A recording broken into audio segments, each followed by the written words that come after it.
Good morning, Red Hawk Nation. Today is Friday, March 17th, and I'm Neha Perumalla with another daily update brought to you by Wingspan TV.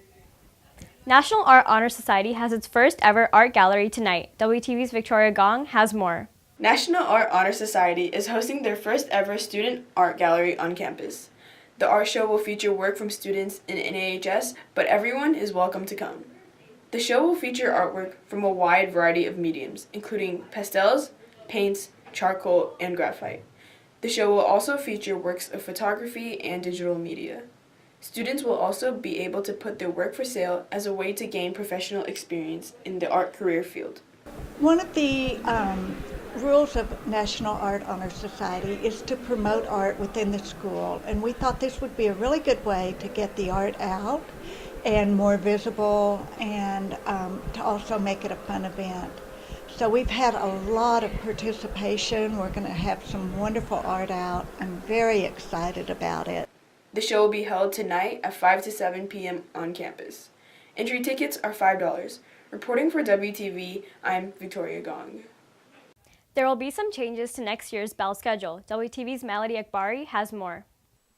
Many Frisco ISD middle and high schools have already adopted this new addition to their schedules, and now this campus is as well. Called an activity period, it is a 30-minute break after second period from 12 to 12:30, where students will have half an hour to take care of tutorials, do homework, attend club meetings, or just chill out and hang with their friends. For many students, the announcements of an activity period is a positive. Oh, I think it's good, but not for tutorials. I think it's good for students to be able to relax after this long 8-hour day that we're forced by the law to go to and attend. So I think it's just good to have some rest time. Meanwhile, some teachers foresee the possible positive advantages for students' grades to thrive. I think the activity period for next year is going to be interesting.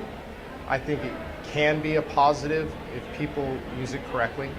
I think it can definitely benefit those who are involved in extracurricular activities, where they could get some tutoring or take tests or do what they need to do. Details are still being worked out for the activity period, but giving students choices will likely be the outcome, according to the school's principal, Scott Worsler. We are in the process right now, the building leadership team, of looking at that activity period and what do we want it to be. We see a lot of flexibility where students will have choice. I'm Melody Akbari, reporting for Wingspan TV. On this week's episode of Real Talk, WTV's Peyton Leonard hits the halls to ask students their opinion on next year's activity period. I'm WTV's Peyton Leonard with another edition of Real Talk. And on this segment, we're going to be asking students if they would want to have an activity period initiated next year.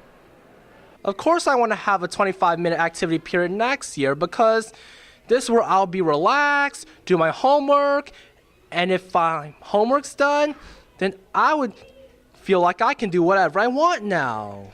Would you like to have the activity period next year? Yes. So what would you do during the activity period? Play on my phone and hang out with my friends. So it would give me time to do my homework, and I don't have to worry about turning it in late, and so it will give me a lot of time to do my homework. Do you want an activity period next year? Yes, I do. I think it'll be really beneficial. So what would you do during the activity period? During the activity period, I can see myself doing homework, studying, or just relaxing if I need to. But I think it's going to be mostly beneficial for students who are working or have a lot of extracurricular activities like me, because I know during the weekends it can get kind of busy and you'll want some time, especially during school, where you can focus on schoolwork.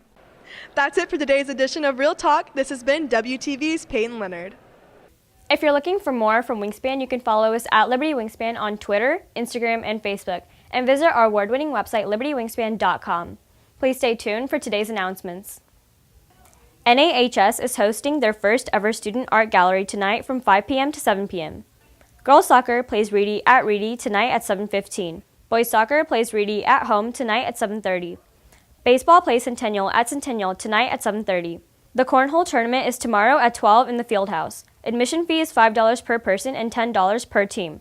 Please drop off money in room C109 to secure your spot in the tournament. Attention seniors and senior parents. Jostens will be here Wednesday from 12:15 to 5 in the auditorium foyer to deliver caps, gowns, and announcements. They will only accept cash and money orders. A picture ID will be needed to pick up your items. And if you haven't ordered yet, you can still place your order while they're here, at their office or on their website at www.texasgradshop.com. That's it for today's Daily Update. This has been Neha Perumalla for WTV.